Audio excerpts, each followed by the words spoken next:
পরে ওনারা কাজা করবেন। পিরিয়ড চলছেন, মান্থলি পিরিয়ড, মেনস্ট্রুয়েশনাল পিরিয়ড, ওনারা রোজা ভাঙবেন, পরে কাজা করবেন।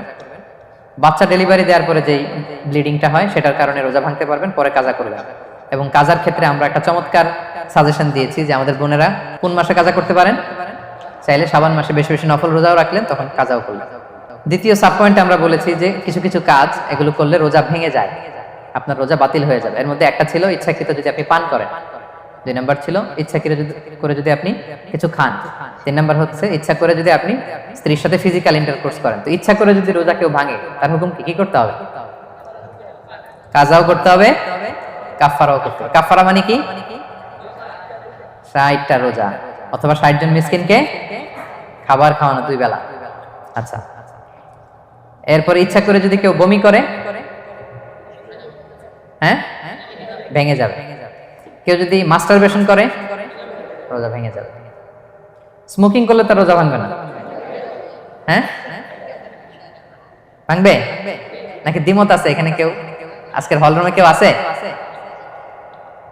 এটা করবেন না সম্মানিত ভাইরা। নট অনলি শুধু রমাদানের জন্য, এটা কখনোই করবেন না। শুধু আপনি না, আপনার আশেপাশের সবাই আক্রান্ত হয়, আপনার স্ত্রী আক্রান্ত হবে, আপনার বাচ্চারা আক্রান্ত হবে, এই ধোঁয়া যাদের কাছে যাবে সবাই আক্রান্ত হয়। এটার মধ্যে নিকোটিন আছে, নিকোটিন। টোবাকো প্ল্যান্টস এর ভিতরে কি থাকে? নিকোটিন। এটা জীবন নাশকারী একটা মানে পার্টিকেল। এটা খেলে আস্তে আস্তে আপনার ক্যান্সার হবেই, যেটার কোনো অ্যানসার নেই। ওয়ালা তুলকু বিআইদিকুম ইলা তাহলুকা, আল্লাহ তাআলা কোরআনে বলছেন যে তোমরা ইচ্ছা করে নিজেরা নিজেদেরকে ধ্বংসের হাতে ঠেলে দিও না, খবরদার। আমি প্রায় উদাহরণে বলি যে তামাক পাতা যেখানে চাষ হয়, কোনো ছাগলও এখানে ওই তামাক পাতায় মুখ দেয় না, জানেন? তামাক পাতার চাষ আপনারা দেখছেন? মালয়েশিয়াতে আছে নাকি? বাংলাদেশে আমি দেখেছি অনেক। অন্যান্য চাষাবাদ যখন করে চারদিকে একটা আউটার ফেন্স থাকে যাতে গরু ছাগল ওখানে না যায়, কিন্তু তামাক পাতা যারা চাষ করে কোনো বেড়াটা দেয়া লাগে না। বেড়া দিবে কার জন্য? ছাগলের জন্য। ছাগল তো যাই না ওখানে, ছাগল গরু কেউ এগুলো খায় না। তো যে জিনিসটা ছাগল খায় না, ছাগলে মুখে দেয় না, এটা আমি ঠোঁটে লাগাই কিভাবে? হ্যাঁ, এবং পৃথিবীতে এটাই একমাত্র খাবার যেটা টয়লেটে বসে খাওয়া যায়, তাই না? টয়লেটে বসে অনেকে খায় না? তো কি বাজে একটা ব্যাপার দেখেন, যেটা টয়লেটে বসে মানুষের খাওয়া লাগতেছে, আর ওইখানে যদি শেষ হইতো সে বের হওয়ার পর অবস্থাটা কি? আরেকজন কি আর ঢুকতে পারে ওইখানে? পারে না। এবং এটাই পৃথিবীর একমাত্র খাবার যেই খাবারের প্রোডাক্টের উপরে এটার বদনাম লেখা থাকে, ডিফেমেশন থাকে। স্মোকিং কজেস ক্যান্সার, ধূমপান কর্কট রোগের কারণ। ধরেন যে মালয়েশিয়াতে নতুন একটা ড্রিঙ্কস বেরিয়েছে, ড্রিঙ্কস, এই ড্রিঙ্কসের উপরে লেখা এই ড্রিঙ্কস যে খাবে ওর ক্যান্সার হবে। খাবেন আপনি এই ড্রিঙ্কস কোনোদিন? ধরেন যে নতুন একটা বিস্কিট আসছে বাজারে, এই বিস্কিটের মধ্যে লেখা যে এই বিস্কিট যে খাবে ওই পাগল হয়ে যাবে।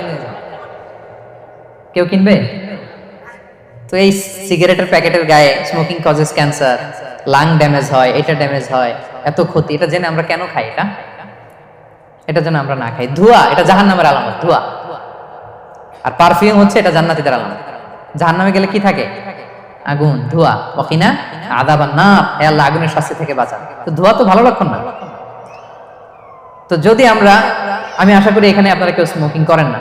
যদি আমরা কেউ করে থাকি, আমরা আজকের এই বাংলাদেশি মুসলিম কমিউনিটির প্রোগ্রামে একটা শপথ করি যে আমরা আজকে থেকে আর স্মোকিং করব না।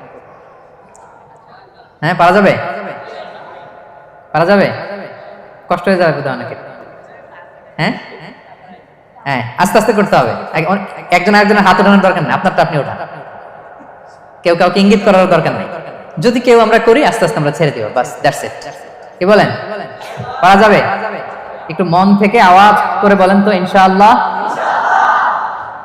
ধীরে ধীরে ছাড়বেন, ধীরে ধীরে। যে প্রতিদিন চেইন স্মোকার যারা, একবারে তো পারবেন না, প্রতিদিন যারা 10টা খান তারা এই মাসে ধরেন যে রমজানে 5টা করে খাইলেন, খাইতে হবে আপনি। একবারে ছাড়তে পারবেন না, একবারে আমি ছাড়তে বলিও না, চালায় যান। 10টা করে আগে চালাই দেন, তো এই রমাদানে রাত্রেবেলা 5টা করে খাবেন। এরপরের মাসে শাওয়ালে 3টা করে, এরপরের মাসে 2টা করে, এরপরে 1টা করে। যেই মাসে আপনি 1টা করে খাচ্ছেন, এরপরের মাসে আপনি বাদ দিতে পারবেন না। যে 10টা করে যে খায় চেইন স্মোকার, ওরা যদি হঠাৎ বন্ধ করতে বলা হয় তো মারা যাবে। পারবে? ধীরে ধীরে, গ্রাজুয়ালি, আস্তে আস্তে কমান। আল্লাহ তাআলা এই ফিতনা থেকে আমাদেরকে হেফাজত করুক, আমরা পড়ি আমিন। আচ্ছা, এরপরে নাকে ড্রপ দিলে রোজা ভেঙে যায়, কারণ গেটওয়ে টু দ্য স্টোমাক, রোজা ভেঙে যাবে। এরপরে things or actions that don't invalidate the fast, যেগুলো করলে রোজা ভাঙে না। কেউ যদি ভুলে খেয়ে ফেলে, ভুলে পান করে, জোর করে যদি খাওয়ায়, তাহলে তার রোজা ভাঙে? ভাঙে। দিনের বেলায় হাজবেন্ড ওয়াইফের মধ্যে কিস করা, হাগ করা, এতে রোজা ভাঙে না। স্বপ্নদোষ যদি হয়ে যায়, ইহতিলাম যেটা ওয়েট ড্রিম, রোজা ভাঙে না। ব্লাড টেস্ট করলে রোজা ভাঙে না। অনিচ্ছাকৃত বমিতে রোজা ভাঙে না। নাক দিয়ে রক্ত পড়লে রোজা ভাঙে না। দাঁত ফালানো যায় রোজা অবস্থায়, রোজা ভাঙে না। ইনজেকশনের ক্ষেত্রে কি বলছিলাম, কেউ কি আমাকে শোনাতে পারবেন? ইয়েস। আর রোজা ভাঙবে না। মাশাআল্লাহ, এটা হয়ে গেছে। এনার্জি বুস্টিং হলে ভেঙে যাবে, কিন্তু অন্যান্য পেইন কিলার, তারপর অ্যান্টিবায়োটিক টাইপের যেগুলো, এগুলোতে ইনজেকশনে, এই ভ্যাকসিনে কি হয় না, ভাঙে না। আচ্ছা, কমন কিছু বিষয়, টুথপেস্ট, মাউথ ওয়াশ, রোজা ভাঙে না, তবে রেকমেন্ডেড না, না করতে বলি আমরা, মেসওয়াক করতে বলি। আতর ইউজ করা যাবে, পারফিউম ইউজ করা যাবে, কাজল দেয়া যাবে চোখে, ইনসুলিন দেয়া যাবে ডায়াবেটিক পেশেন্টের জন্য বলেছিলাম। আর বড় অ্যারেঞ্জমেন্ট হলে যদি জরুরি প্রয়োজন হয়, শেফ এটা লবণটা ট্রাই করতে পারবে, রোজা ভাঙবে না। এনজিওগ্রাম করা যাবে, এই জাতীয় জিনিসগুলো করা যাবে। আর কিছু ডিসপিউটেড মাসালার কথা আমরা বলেছিলাম, ইনহেলারের কথা, পাফার ইনহেলার, তারপর শুধু অক্সিজেন যায়, ইনহেলার রোজা ভাঙে না, কিন্তু যদি পাউডার ইনহেলার হয়, ভ্যাপোরাইজেশন হয়, রোজা ভেঙে যায়। সাপোসিটরির কথা আমরা বলেছিলাম, হানাফি মাযহাব অনুযায়ী ভেঙে যায়, তবে যেহেতু ইমার্জেন্সি পিরিয়ডে দিতে হয়, আপনি দেন, তারপরে কাজা করে ফেলবেন। কানের ড্রপ আমরা না দিতে বলি, যেহেতু হানাফি মাযহাবে নিষেধ করা হয়েছে। নাইট্রোগ্লিসারিন ট্যাবলেট হার্ট অ্যাটাক করলে জিহ্বার নিচে দিলে বডি অ্যাবজর্ব করে ফেলে, মডার্ন স্কলারদের মতো ভাঙে না, হানাফি স্কুল অফ থটে ভেঙে যাবে।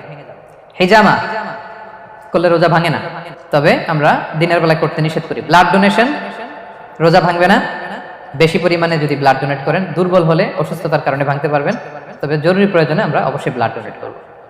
তো সম্মানিত, শুধু এই ছিল আমাদের আজকের আলোচনা, কি কি কাজ করলে রোজা ভাঙে, কি কি কাজ করলে রোজা ভাঙে না, এবং সিয়াম ফরজ হওয়ার পরেও কাদেরকে আল্লাহ তাআলা এই সিয়াম থেকে এক্সাম্পশন দিয়েছেন, আমরা এই কথাগুলো শুনলাম। আল্লাহ তাআলা আমাদের সবাইকে কথাগুলো বুঝার, আমল করার তৌফিক দান করুক। আল্লাহ তাআলা আমাদের সিয়ামকে কবুল করুক, আল্লাহ তাআলা আমাদের কিয়ামকে কবুল করুক, আল্লাহ তাআলা আমাদের তাহাজ্জুদকে কবুল করুক, আল্লাহ তাআলা আমাদের সাদাকাগুলোকে কবুল করুক, আল্লাহ তাআলা আমাদের কোরআন তেলাওয়াতকে কবুল করুক। এই রমাদানকে আমাদের জীবনের জন্য একটা পরিবর্তনকারী, একটা যুগান্তকারী রমাদান হিসেবে আল্লাহ তাআলা কবুল